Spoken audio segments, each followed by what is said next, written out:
or at horse races, or archery exhibitions, or everybody would gather around the storyteller and would listen to his story. Pretty cool, huh? Well, guess what?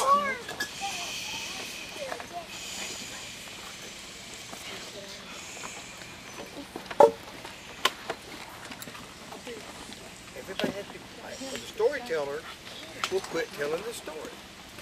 Got it? Now, I'm quite sure you've all heard of how there's always good kings and good knights and beautiful princesses. You know what? In the real world, you know, way back then, there wasn't always good kings. There was some bad kings and some bad knights and some pretty ugly queens. Okay? Now, this is going to be a story of a horrible king, a good knight, and some good peasant people. There was once a king named King George. King George ordered his people to call him George the Great, but he wasn't great. He was very, very evil. And every time that King George's treasure room would get a little bit low, he would charge his people more and more taxes, even though a lot of them were starving to death. They would go hungry. And a lot of children would die because King George really didn't care. He kept all the best doctors in his palace. He ate all the best foods. One thing he did have going for him, he had excellent knights that had sworn to uphold the kingdom. But King George made a mistake. He did not ask his knights to pledge their loyalty to him, only to the kingdom. Okay, everybody understand? Okay. Anytime you see on TV where the king and the queen is setting up at a jousting match, the king always sits to the right and the queen always sits to the left. And right beside the king would be his first knight, his champion. That knight's job was to lead the knights in battle and to always serve the king, to protect him 24 hours a day. He was the best knight of all the knights.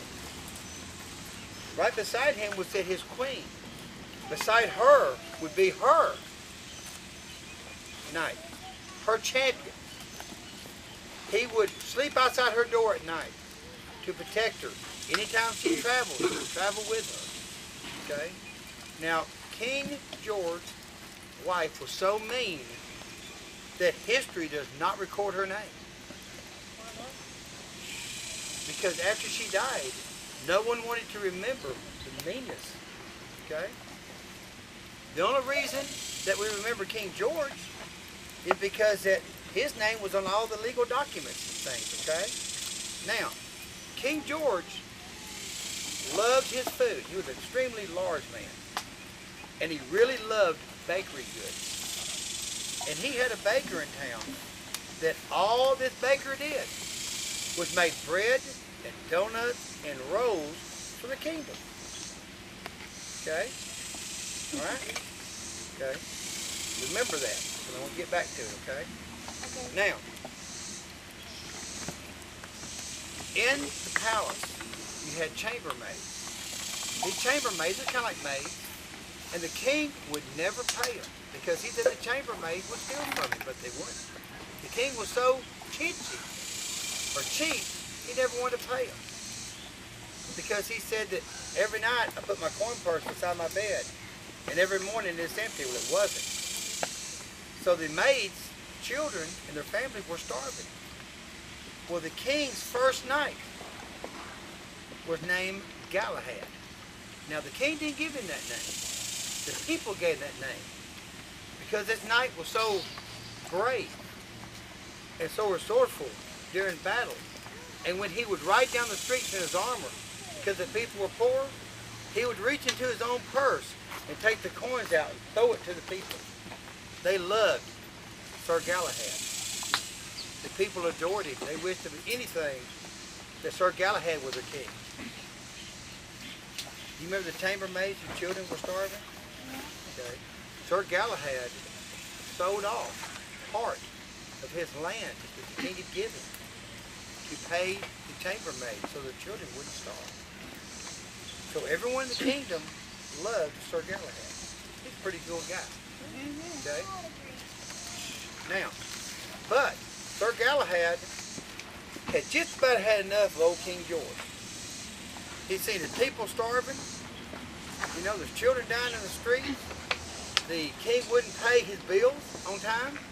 You know, and you know what? You can't demand. You know, and you know what? You can't demand payment because if you went and argued with the king, he'd just have somebody chop off your head. So if you owe the bill, it's just tough. Okay? So Sir Galahad was sitting talking to the king one day, and he said, "Sire, of all the land you own, of all the crops you have, and all the many stock of cattle you have, sire, why not feed your people?" The king became very angry.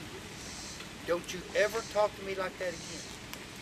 I am the king of this whole land, and you are only my first knight. Here, take these few pennies and go and pay the baker."